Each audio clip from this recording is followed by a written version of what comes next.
Hi అండి, welcome to వరాస్ kitchen. ఈరోజు special prawns pickle. ముందుగా రొయ్యల్ని బాగా క్లీన్ చేసుకుని పక్కన పెట్టుకోవాలి.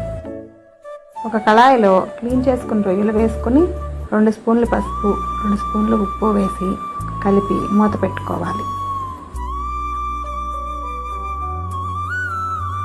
ఇలా రొయ్యల్లో నీరంతా ఎగిరే వరకు ఉంచి స్టవ్ ఆఫ్ చేయాలి. తర్వాత ఒక కళాయిలో నూనె వేసి రొయ్యల్ని వేపుకోవాలి. ఇలా వేగిన రొయ్యల్లో 4 చెంచాలు అల్లం వెల్లుల్లి పేస్ట్ వేసి కలపాలి.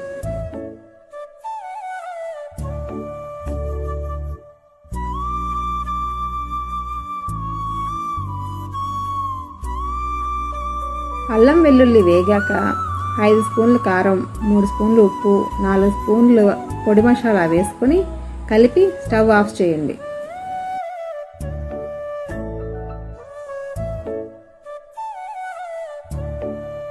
పది నిమిషాల తర్వాత చల్లారిన పచ్చడిలో 2 నిమ్మకాయల రసం తీసి కలుపుకుంటే పచ్చడి రెడీ.